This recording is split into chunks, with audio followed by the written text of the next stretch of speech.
Welcome to the Connecting with Coincidence radio show with Dr. Bernie Beitman, MD, bringing together the world's synchronicity experts to help you use meaningful coincidences to develop spiritually, psychologically, and practically. For more information, put Connecting with Coincidence into your web browser to find the book, website, Psychology Today blog, YouTube channel, and Facebook page. And now, here is the host of the Connecting with Coincidence radio show, Dr. Bernie Beitman, MD.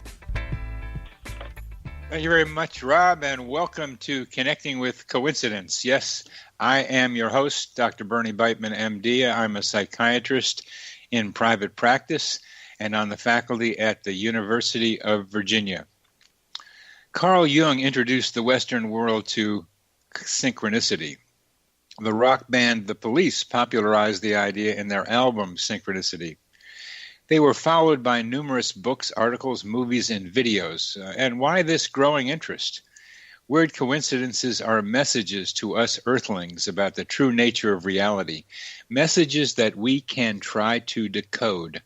They tell us that our minds are interconnected and are part of a greater mind that I call the psychosphere, that each of us has hidden powers and abilities. Look for their helpful advice, their evidence for deep connections with those you love. Put Connecting with Coincidence into your web browser to read my Psychology Today blog and my book, Connecting with Coincidence. To see how sensitive you are to coincidence, take the Weird Coincidence Survey, also on my website. Connect with Coincidence. Synchronicity is spoken here. Our guest today is Charles Hamner. Charles's career proceeded in 4 stages. He obtained a PhD, and in the first stage afterwards, became a biochemical researcher in metabolic pathways at the University of Virginia. In 1964, he worked with A.H. Robbins' company and helped develop 15 over-the-counter products for the respiratory and GI tracts. And third, in 1978, he became an academic administrator here at the University of Virginia Medical Center as Associate Vice President and Chief Operating Officer. In 1988, fourth, he became President and CEO of the North Carolina Biotechnology Center from 2005 to 2012, and he's currently chairman of the board of the Hamner Institutes for Health Affairs. That's an illustrious career, Charles, and welcome to our program. Thank you very much, Dr. Beitman. I'm delighted to be here, and I thank you for inviting me to be on your program. You're very welcome. I enjoyed talking to you very much when I gave a talk at the Rhine a couple of months ago, and that's where we met. And I'm very curious about how you got involved with the Rhine, which is an institute which since the 1930s has been studying parapsychological phenomena like telepathy and clairvoyance. And here you have this illustrious career in the conventional side of the world, doing outstanding research, becoming a very important administrator at UVA, and then your Biotechnology Center. This is like materialistic, regular science, a regular kind of career path, and that's outstanding. But how did you then get over into the parapsychological? Well, from the time I was 11 years old on, I was blessed by the fact that whenever I had a big challenge come up, either someone would come and give me good advice without me asking for it, or the right people would show up to form a team that would create the activity and make it very successful. And when I came here in 1988 to North Carolina to be head of the Biotechnology Center, I worked with all the universities in the state of North Carolina, and of course Duke University being a very famous research university. I found out about the Rhine Center And I was very interested in, I've always been very interested in parapsychology, and so we started to attending those meetings whenever we had speakers that were of particular interest to me, and you were one of those speakers. I was very interested in coincidences because so many of them have happened to me in my life at exactly the right time. Well, it's a couple of things that you said from early on, where you would get the information you needed right when you needed, or people would show up to help fill a needed gap. And in the Weird Coincidence Survey, those are among the common coincidences. And I just want to bring that out more clearly. They are common coincidences, and they make us pay attention to them, as well as being very helpful and make us wonder about how they happen. So there you were in your career, starting at age 11, and then later having a lot of experiences that told you that something may be different from what you were taught when you got your PhD and in your college and in your college career. Something was going on. What did you conclude, or what ideas did you come up with that were making some of those things happen? Well, just the very experience of these things happening over and over. It started very young. When I was in high school, for example, my agricultural teacher said to me, you should go to college. And I said, well, I don't, I was very ignorant in those days. And so he said, well, I'll take you to VPI to interview. And so we went to BPI and interviewed, and they said, "Oh, you're very welcome to come to school here. We'll enroll you in animal husbandry." And I said, "Well, I don't have any money. My family doesn't have any money to put into schooling." And so they said, "Oh, don't worry. Albemarle County has a scholarship, and they can give you a scholarship." So I went to college for all those years on the Albemarle County scholarship. And then when I was finishing up my senior year at VPI, which is now called Virginia Tech, my major professor in animal husbandry, the department chairman, Ralph Hunt, said, "The veterinary school committee from Georgia is coming here to interview outstanding students, and you should be one of those students, so go down and interview." So he arranged an interview with me, and they said, "Oh, your record is perfect for veterinary medicine. You can come to the veterinary school." And I said, "Well, I don't have any money to go to the veterinary school." And they said, "Oh, don't worry. The state of Virginia will pay your tuition if we select you for that scholarship." So I went to veterinary school for 4 years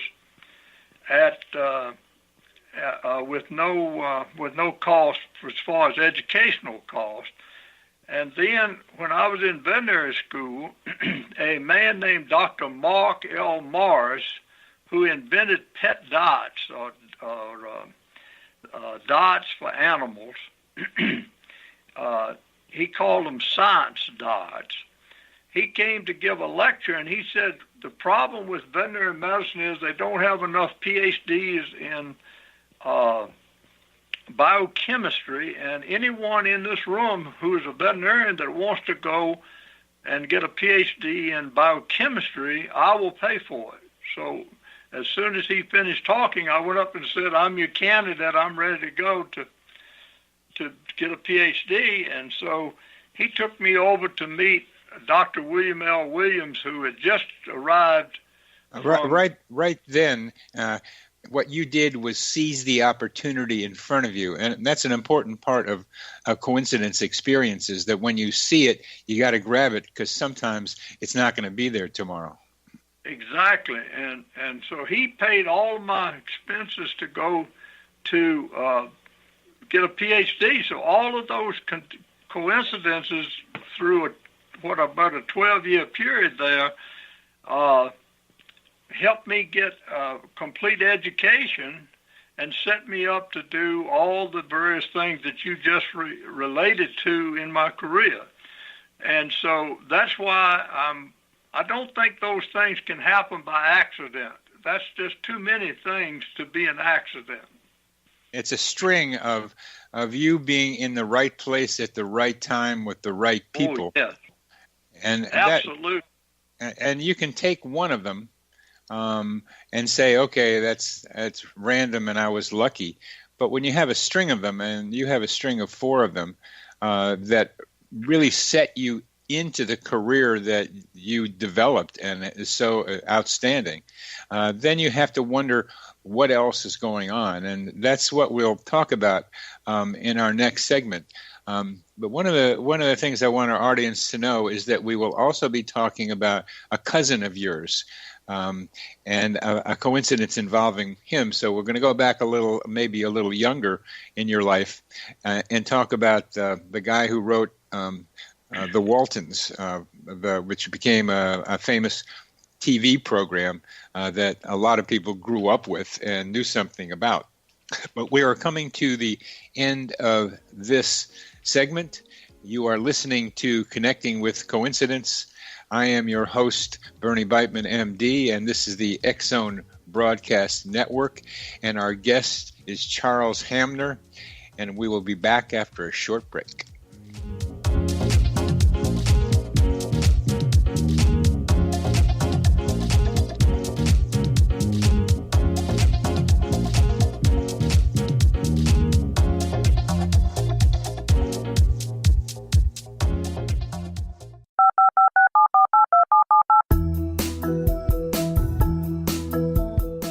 Did you know that when you're on the road with limited data or Wi-Fi, you can still listen to the X-Zone Radio Show with Rob McConnell, The Science of Magic with Gwilda Wiyaka, X-1, Dimension X, Space Patrol, and every minute of the X-Zone Broadcast Network by calling 213-401-0080, courtesy of Audio Now.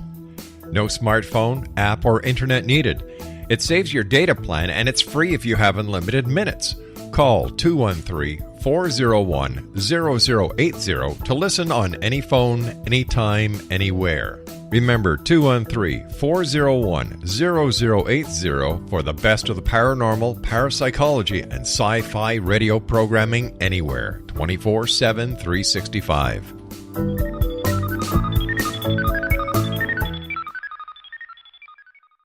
You have heard of the X-Zone? Now watch it on Simul TV. Plus 500 video games, live TV channels, free video on demand, worldwide, and more. Does this sound like tomorrow's television? Well, it is, but you can have it today, right now. It is Simul TV. Simul TV offers what the others only wish they could provide. 15 exclusive channels like X-Zone, Sci-Fi, and Horror. We are worldwide. No other provider offers that. 500 built-in video games. No need to have an extra expensive system. We have them included. Free video on demand. Live streaming events from around the world. Interactive online network, and much more. Tomorrow's TV today. Simul TV. Sound too good to be true? Well, it's not. You can have Simul TV today. Sign up at simultv.com. Do it today.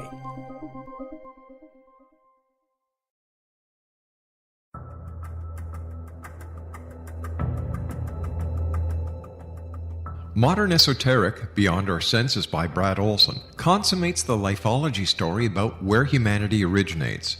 It is the lost continents, the primitive wisdom, the mythos of creation, and the rethinking of ancient history as we are taught in academia. There is much more to the story than what we have been told. As this is the first book in the Esoteric series, Modern Esoteric starts at the beginning of time and accelerates up to this modern age. Future Esoteric is book 2 in the series and takes a forward-looking position ahead of today with an open and honest examination of the ET issue and various unexplained phenomena. To discover the writings of author Brad Olson, visit www.bradolson.com. That's www.bradolson.com. Welcome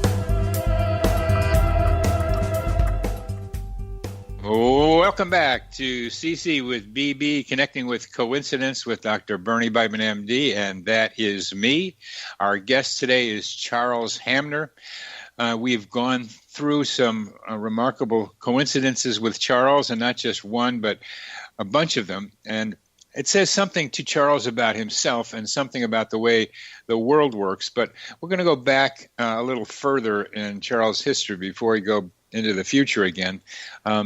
Charles, at age 11, you had your first coincidence. What was that? Well, it was a unique thing of falling off a bicycle and a group of logging people recovering me from that and putting me on the back of a truck and carrying me home, and the doctor being there to treat me at the time. And so it was just amazing that all of this happened out in the middle of nowhere, and everything lined up to get me recovered so that I was well and have hardly ever been sick since that time. Well, that's another thing, but that's wonderful. But the idea that you were out in the middle of nowhere and help arrived unexpectedly, yes, and the doctor was around, is a basic coincidence theme that I'm delighted to label help arriving right when you need it, and that's medical help arriving to be specific, and that's a theme that I see repeated from other people's reports, and how that happens and why that happens was another question, but there it was. You have a cousin, or you had a cousin named Earl, yes. And could you tell us something about Earl, your cousin, and then Earl, the guy who wrote the Waltons? Yes, we called him Earl Jr., of course. He was 10 or 12 years older than I, and so I only knew him as a teenager. But he was always very quiet. He always kept a little notepad in his back pocket, and he would talk to people and do things, and he would take notes. And everybody thought he was a little bit strange because he was so quiet on one hand, but if you said anything or told him some story, he would make notes about it. Wow. And then he went away to college. My aunt took him to Richmond, to University of Richmond, and put him through college. And then he went to work in New York. And the peculiar thing and the coincidence that I would want to tell you about was I had not seen him for many years, at least, 8 or 10 years. And I was a sophomore at Virginia Tech. And in Charlottesville area, I lived in Charlottesville, Virginia area, and there are farms, really nice farms all around Charlottesville, and they have nice homes on them. And so people from the Northeast and so forth and around the country, and even from foreign countries, moved to Charlottesville area to live there. And so 2 families moved from Connecticut and New York to that area, and they were friends. And one of those people was going to W&L, Washington Lee University, and the other was going to Virginia Tech. And I was riding with the Virginia Tech person, and he said, let's stop in to see Jeb Rosebrook at W&L. And I said, sure, it's okay with me. I got nothing much to do. We can stop there. And so we stopped to see Jeb Rosebrook, who was a couple of years older than I. And Jeb said to me, well, I'm graduating in a couple of months, and I'm going to New York to see if I can get a job in journalism. Uh-huh. And I said, well, you know, my cousin works up there for NBC in the, I can't remember the name of the place now. Well, he worked for NBC in New York. I can tell you that. He wrote radio programs like Ma Perkins. I don't know if you remember Ma Perkins. I remember Ma Perkins, yep. And so he wrote those stories. And so I said, why don't you go talk to my cousin? Maybe he can give you a lead for a job. And so he found out about my cousin, however you did that in those days, and went and talked to him. And my cousin and he formed a partnership, and they wrote more stories for radio. But then in about a year, they moved to Hollywood, and they worked together in writing stories like the Waltons. Another story was a mystery program that they wrote. I can't remember the name of the doggone mystery story now, but it was about psychic things. It was about psychic medias and things. So Jeb Rosebrook and my cousin became friends and partners and wrote things for television for 20 years or more, based on the coincidence that I went by to see him when he was a senior in W&L, and I hardly knew him. So you did for him what other people have done for you, put you together with the right people to advance your career. Yes, that's exactly what happened. Now, we've been good friends ever since, because he seemed to always be grateful that I told him about Earl Jr., and that he was able to have such a wonderful writing career. The Twilight Zone was the program that they wrote studies for. No kidding. So Earl Jr.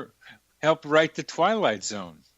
Yes. Wow. So there was a program about the winery industry in California that they wrote a long series about, and I can't remember the name of that program either. But Earl Jr.'s mother came from a wine-producing family, and so he was always interested in wineries. And so he thought up writing this story about the wineries in California, based on his mother's experience. He must have had an excellent memory for detail, Earl. Yes, and he kept notes all the time. That was what made everybody think he was strange. He was always keeping notes. And so I'm sure he talked with his mother and kept these notes, you know. Yeah. I know people who do audio recordings and have advanced careers by just audio recording, editing, and then getting them out there. And that's what he was doing in those days. That's quite a career that your cousin Earl Jr. had. Oh, yes. He really did have quite a career. There's no question about it. And you go ahead. No, I was going to say, he passed away about a year ago, and he was 92 years old, and he was still active in writing. Wow. Well, it's a good thing for you to be able to turn around and help be on the other side of the coincidence and helping someone advance his career. And since we've talked about these coincidences, career coincidences, do you experience coincidence very often since then? Yeah, my entire life has always been some coincidence come up. Let's give an example. Since we're in North Carolina, let me give you an example about North Carolina. When I was at the University of Virginia Medical Center, the dean from the School of Medicine at the University of North Carolina, Chapel Hill, came to give a lecture, what they call grand rounds, to the medical center. And the dean was out of town that day and couldn't be there for this dean when he came. And so he said to me, why don't you have lunch with Stuart Bondron before he does the grand rounds? And I said, sure, I'd be glad to do that for you. And so Stuart and I had lunch, and we got to talking about what was going on in the world and how biopharmaceuticals would begin to be a big thing and so forth. And we were talking, and he said, boy, you seem to know a lot about biopharmaceuticals. We're trying to do biotechnology in North Carolina. Would you come and talk to our founding committee and just give them some ideas of how you would develop or how you think the industry of biotechnology is going to develop? And I said, sure, I'll be glad to do that. And so I came down to North Carolina and met with the founding group of people for the Biotechnology Center in North Carolina, and just went over 3 or 4 things that I thought was essential concerning starting any industry, and that has to do with very strong research, having to do with educating the public about the industry and setting up the school system to teach the people so that they can have jobs and job training, and then being prepared to start up new companies that emerge from the new research that's being done. And I just told them those 3 things. I said, if you do those 3 things, you'll be successful in any industry. And they said, gee, we would love for you to come here and oversee this program if you would, because we don't have a firm program for a firm idea of how to do this, and you seem to know exactly what to do. Charles, we're at the end of this segment, and we will continue that after our break. You're listening to Connecting with Coincidence on the X Zone Broadcast Network.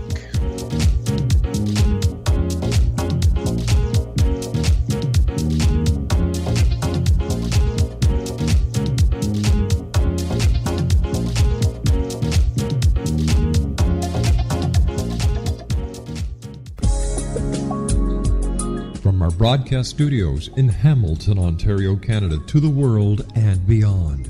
You're watching the X Zone Broadcast Network, www.xzbn.net.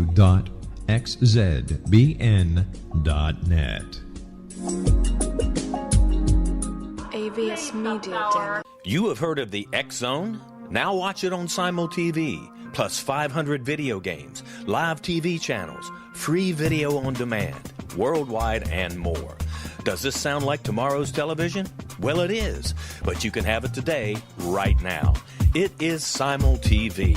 Simul TV offers what the others only wish they could provide. 15 exclusive channels like X-Zone, Sci-Fi, and Horror. We are worldwide. No other provider offers that. 500 built-in video games. No need to have an extra expensive system. We have them included. Free video on demand. Live streaming events from around the world, interactive online network, and much more. Tomorrow's TV today. Simul TV. Sound too good to be true? Well, it's not. You can have Simul TV today. Sign up at simultv.com. Do it today.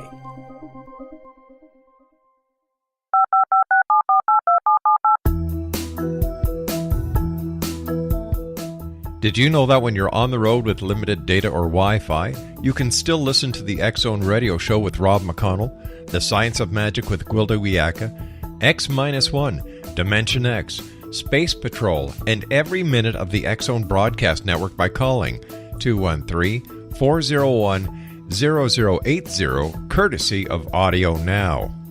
No smartphone, app, or internet needed. It saves your data plan, and it's free if you have unlimited minutes. Call 213-401-0080 to listen on any phone, anytime, anywhere. Remember 213-401-0080 for the best of the paranormal, parapsychology, and sci-fi radio programming anywhere, 24/7, 365.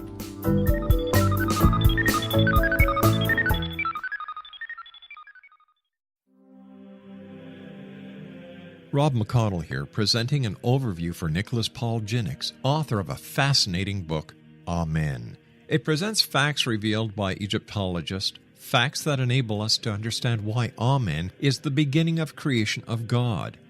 It provides recommendations for religious leaders of the major religions to unify their beliefs and teach the Word of God. Love one another. Amen informs people how mankind conceived God. It was the Egyptians that developed the concepts of a soul, a hereafter, and Son of God. And finally, after the worship of many gods, they conceived the belief in one universal God, the maker of all there is. For more information, visit www.futureofgodamen.com. That's www.futureofgodamen.com.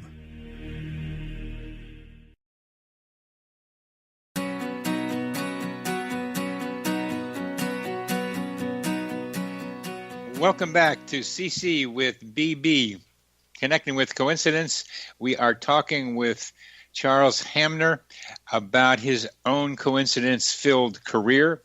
And we just, at the end of the last segment, we were talking about ideas that he had that are, he said pretty simply, about how one establishes a biotechnical arena in a place, of basically how to start any industry. And he offered three very important and simple ideas to get the research going, to get education tuned in to what the researchers are doing. And Charles, what was the third one? Having the capacity to start new companies emerging from the technology that's done and arises from the research. Now that area around Durham and Chapel Hill is called a research triangle. It sounds to me like you had something to do with starting that research triangle. Well, that's the interesting part. We came and did the three simple things that you just mentioned.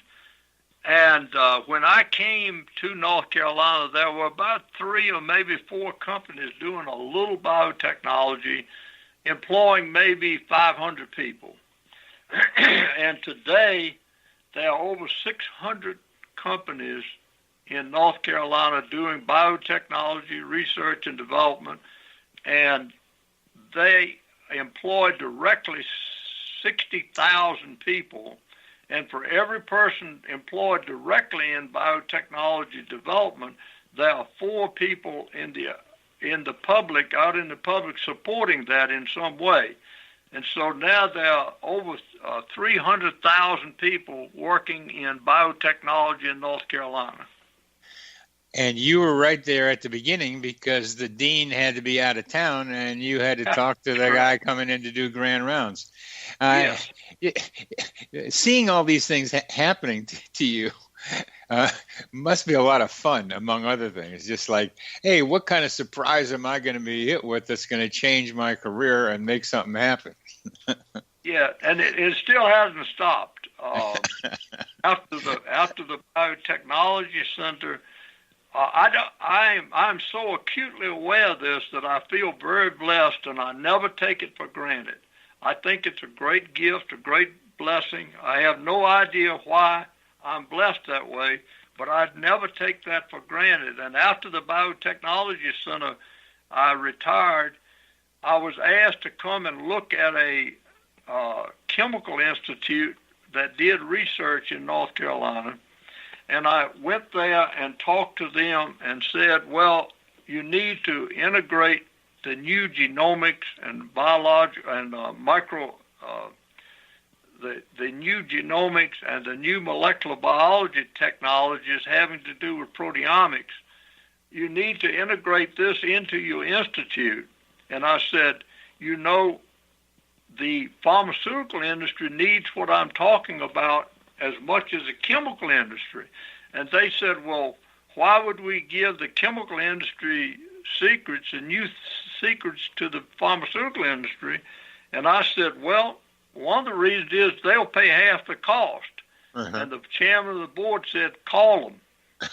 And so I got the pharmaceutical division set up in the old institute and the chemical industry rejuvenated.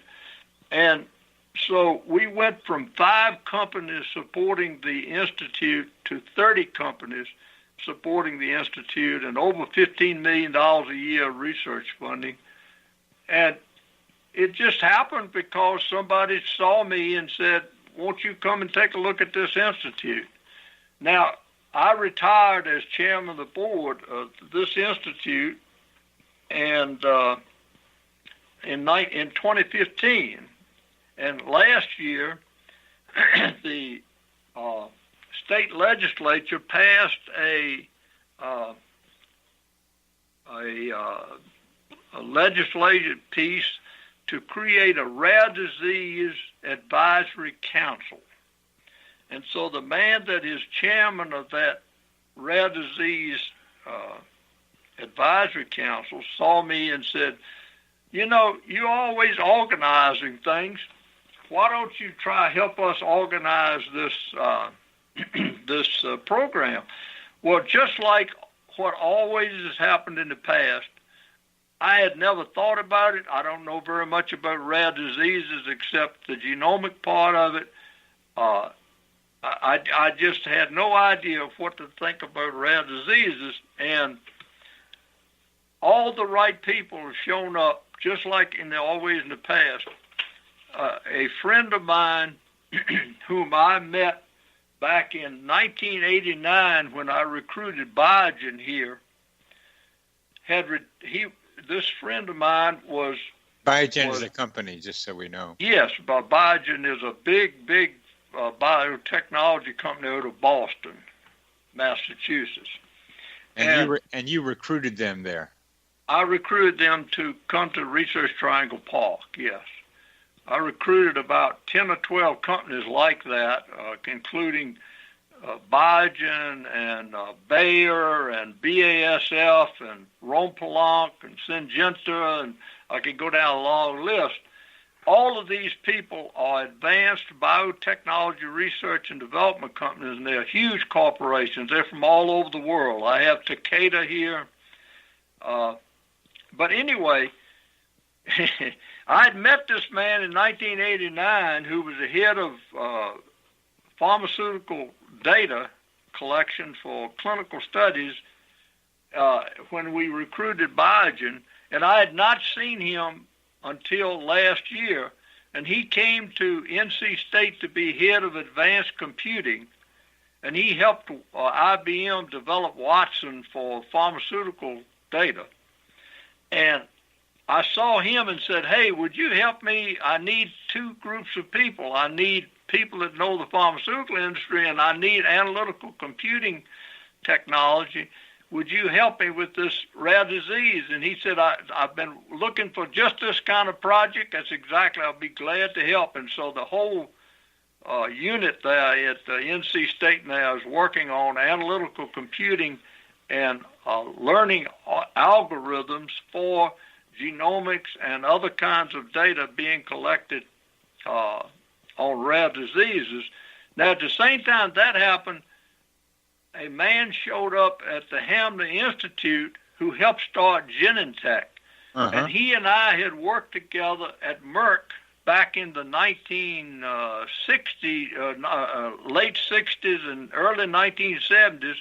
He retired here to North Carolina, and he knows the pharmaceutical industry inside and out because he worked with Merck and Genentech and a number of other important companies. And so I asked him if he would oversee the program for me and be the CEO. So he volunteered to be the CEO, and all of this is done voluntarily. And I got the top computing person probably in the country, and we all came together with the medical profession. And then I met a woman in Charlotte who was the head of the patient family coalitions of rare diseases, and she joined into the effort. So now we have all the connection put together.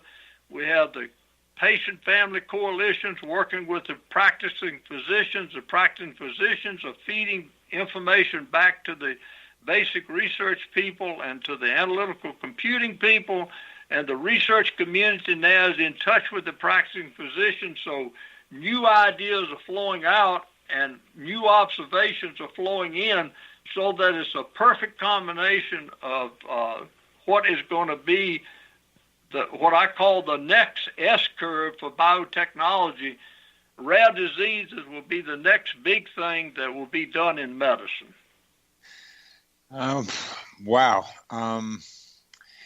We got about 2 minutes left, and a couple of things for me to mention about this, that there's something magical about that. A couple of those Hamner boys, I got to say that. That somebody has touched them with something. Earl with the ability to observe and record and put it together, and you with your ability to observe and watch what's going on around you. He was watching and writing about it. You were watching and doing something with what was happening out there in the real world. You were doing the real movie. He was writing the movies. And, yes. And you were doing that in a magical way. There's something as I learn about you, about the way you sound, the way you project yourself, the kind of confidence you have that's humble, and the clarity with which you speak in simple language, which was one of the delights of the Waltons, where they could talk about important ideas in a simple language, a country language. But it reminds me of the Watergate prosecutor who was a Southern boy and could just talk in clear language about things, and that's what you're. I know him. He's Rufus Edmondson. And he's one of them, yes. And he's one of them. Oh, yeah, many of them. That's true. Yes, that's correct. But there's something about the place you are in the world where you are, and that I would like to have other leaders know, because coincidences in leadership is an important developing area. I've had a couple of people on the program talking about leadership and synchronicity, and we'll talk about that more because we're in the next segment. We're coming to the end of this. You are listening to Connecting with Coincidence with your host, Bernie Beitman, MD, on the X-Zone Broadcast Network, and our guest is Charles Hamner, Administrator Extraordinaire.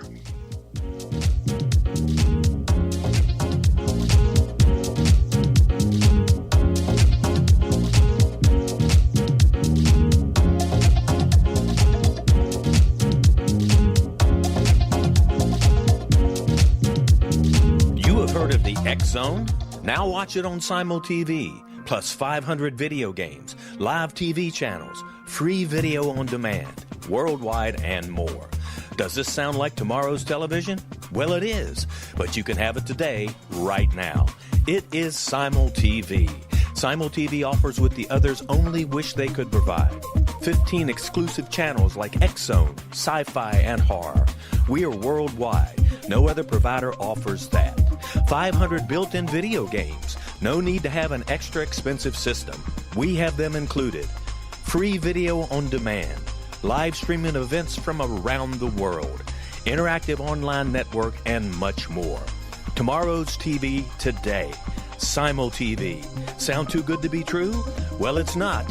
You can have Simul TV today. Sign up at simultv.com. Do it today.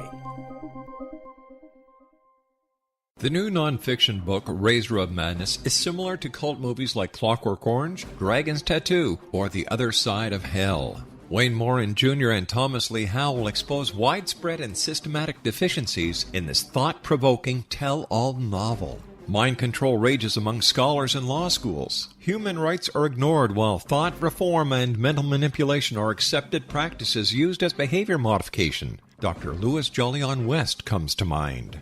Media and public scrutiny shows that United States mental hospitals are in fact destructive murder industries. Razor of Madness expose novel details this epidemic through an in-depth professional and personal investigation. For decades, there has been a revolving door policy that still releases killers and pedophiles back into society. The maestro of mind control continues to haunt America to this very day. Razor of Madness is available in paperback or as a downloadable ebook at Amazon.com. I'm William S. Peckham. If you enjoy a good mystery with a touch of the paranormal, then you'll love my novel, From Out of the Woodwork. It's the story of a young Toronto contractor, Sean Kennedy, who buys derelict homes, guts them, and turns them into multifamily dwellings. Slums just waiting to happen.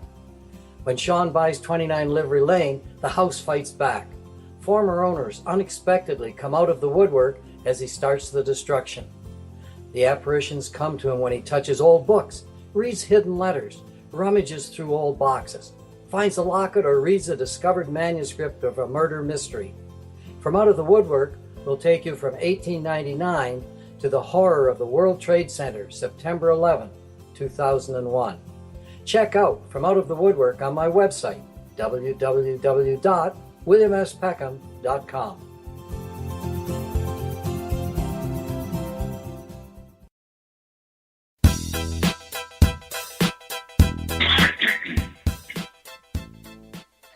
Welcome back to Connecting with Coincidence with your host, Dr. Bernie Beitman, MD, and that is me. Our guest today is Charles Hamner, and we've heard a collection of stories over a career that just can't be just a coincidence. There's something about Charles Hamner, and there's something about his place in time and space, and there's something else that has put him in situations that allow him to help things happen. At first, being rescued as a child, as an 11-year-old out in the middle of nowhere where help arrived without knowing how, getting money and funding to get a PhD in various steps through college and graduate school, and then finding his way into various career opportunities in which he developed a great capacity in biotechnology and learned some of the basic ideas, and has continued to stay with new ideas like genomics. And then he just kept going. He went to North Carolina. He was in North Carolina, went to North Carolina, and helped start the research triangle that is so well known around the world as a place where a lot of biotechnology activity is going on. He's been part of the seed of all that. He's like a bee who's placing seeds outside, not just collecting them, but planting them and putting that honey out where people can then drink from it. Charles, it's an amazing career, and it's a leadership example that I hope other leaders pay attention to be aware of the possibility that coincidences like the ones that have happened to you can happen to them if they're alert to them, if they're watching their environment and going with whatever we mean by their flow and putting themselves together with situations that help advance not just their career, but their ideals. Yeah, go ahead. I have always been amazed at how helpful everybody has been. Whenever I go approach them, they have always been helpful, and very, very few have ever reacted in a way of negativity. Very, very few have ever not been helpful, and people have come out of the woodwork from everywhere. Back in 1990, I recognized that we desperately needed bioprocess manufacturing in the United States. Charles, I'm going to interrupt you here because I believe this is going to be a similar story to what you've had before. Yeah. I want you, maybe you've not done this before, but I want you to just speculate about why this is happening to you, why this has been and is happening to you. How come you're in the middle of all this? I have thought about it many times, and I don't know of any sound reason to do it other than that you've been blessed and picked for some reason. But I can say that my upbringing was important in all of this. First off, my mother was a school teacher, and my father was a factory worker, a machinist. He made things on lathes and drill presses and things, and then he was always very helpful to our community. He worked throughout our community and worked with people like Senator Harry Byrd to get him elected so he could do his programs that he wanted to do. And so my family were always very helpful to other people, and my father was always very thoughtful, and my mother was very kind. And I think being raised in an environment where we didn't feel negative about hardly anything, and we always felt positive about other people, and we helped other people whenever we saw the opportunity to do it. Like my father, after having a heart attack working for DuPont, opened a country store, and he knew who the really poor people were in the community. And so on Saturday mornings, he and I would get 5 or 6 bags of groceries, just really simple stuff, rice and oatmeal and things, and put them in a bag and carry them around. And we'd drive through the community and drive up, and you know how they used to have front porches, and he would just set the bag on the front porch. And and sometimes the people would come out and said, "Oh, thank you, Mr. Charlie. We really appreciate this." And that was the atmosphere I grew up in. And so it's just natural for me to try to apply my skill of understanding advanced research and applying it to everyday practice so that we can have bioprocess manufacturing.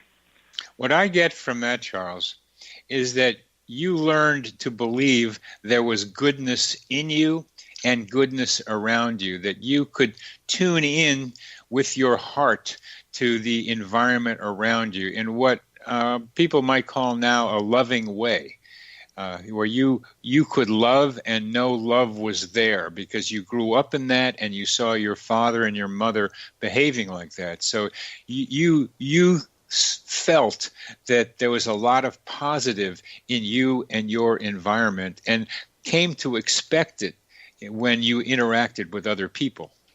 Yes, and and the other thing is that my mother and dad had never found any difference between people. They were all the same as far as they were concerned. So it didn't make any difference what their skin color was or what religion they were or any of that sort of stuff. That all went out of the way. It was not considered, and only how well off or how we could help them if they weren't well off was the only big consideration. Why don't we have more people acting like you? You're a model for what the future person might be like, and part of that is having the good intentions you have, but not just good intentions generally. Good intentions with some specificity.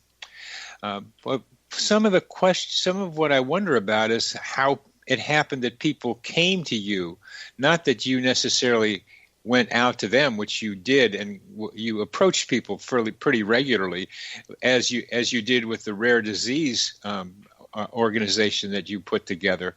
But somehow people also came to you. They recognized something about you. They hear you talk, and they said, this guy has something. And what is it about you that attracts people to you in a way that produces so much? I can't really tell you, but my wife and I talk about this all the time. We can go in restaurants and sit down, and people will come and start talking to us and telling us about their problems, and we've never seen these people before. And we can be in grocery stores, and they'll stop us in the middle of the aisle and start talking. And frequently it happens because somebody will say, I'm too short to reach way up there, and you're tall. Would you reach that for me? And then you do it, and you start a conversation with them. And so it must have something to do with unassuming. Being unassuming, I think, helps a lot. I see it as openness. That okay, people, all right. And the same idea, and it's a more mechanical thing, but I look at these things mechanically, and we can be open and closed. And I do dance, and people can be open and closed during dance. And that when you and your wife are walking around, there's a kind of glowing openness, a kind of warm friendliness, kind of like you and your father going to drop the groceries off at people's houses. There's a givingness and a welcomingness in your vibrational energy around you. And I think these are measurable. And I know I know from experience that that human energy is something real that gets transacted between people, that people can feel, but subconsciously. I'm interested in how we pick that up. I think it's through our skin, some kind of sense receptors in our skins that pick up the energy fields of other people. I wish the Rhine could come up with better instruments than their biophoton thing to measure not just what's around somebody, but the human electromagnetic field that goes on between people, that I think people in the grocery store walk up to you to create, to connect with, and then gives them a very positive vibration. Well, that's now that you brought it up, that's exactly the way I assess everybody else. In 30 to 60 seconds, I know who I'm talking to and what they're going to say and do just about. And what we have a minute left. What did you see about me, Charles? Well, I was fascinated with your interest in coincidence because I'm fascinated, and so I think it was a common interest that brought me things. But you do things for best interest of the people, not for yourself. And that kind of attitude is what I think also attracts people. Yes, that they can tell that you're doing something for others, that you're not just doing it for yourself. Yes, exactly. And they pick that up from you. I mean, the image of putting the groceries on the front porch is key in that. Now, we've come to the end of our show, and it's been a very great pleasure, Charles, having you on the program. And if you're up in Charlottesville, please let me know. Thank you so much. We will certainly do that, and thank you for having me on the program. You're welcome. You're listening Connected with Coincidence on the X-Zone Broadcast Network. We've been with Charles Hamner.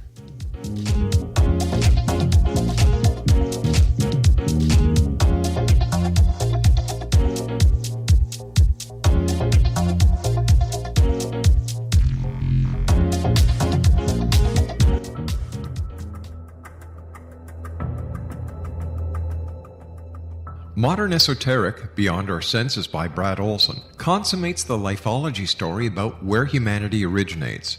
It is the lost continents, the primitive wisdom, the mythos of creation, and the rethinking of ancient history as we are taught in academia.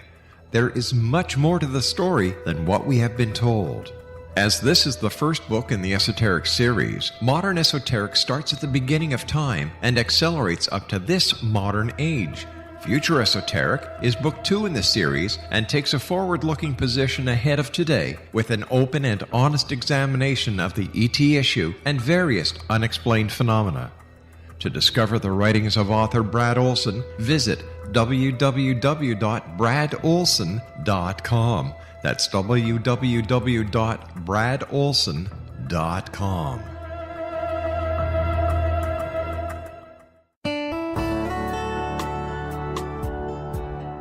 Are you or is someone you know struggling with addictions, depression, anxiety, relationships, low self-esteem, lack of confidence, grief, success, and prosperity?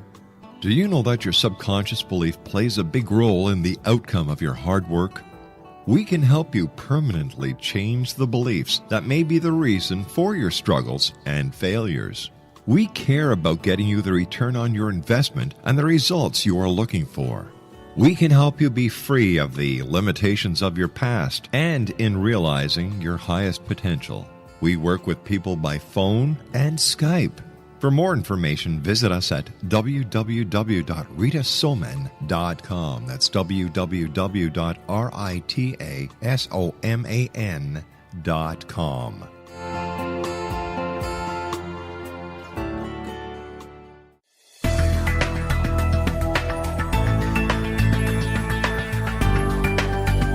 Do you think you have energy problems in your home? Do you feel better when you're away than when you're home? Joey Korn is a global leader in the world of dowsing who specializes in personal energy clearing and space clearing. He can help you create an ideal energy environment in your home no matter where you live in the world. Learn about his remote spiritual house cleaning services and much more at www.dowsers.com. You can get Joey's book, Dowsing, A Path to Enlightenment, as well as other dowsing books and tools, Kabbalah books, and Walter Russell books. Joey's work is really amazing. Go to dowsers.com right now. That's DOWSERS.com or call 1-877-DOWSING. That's 1-877-369-7464.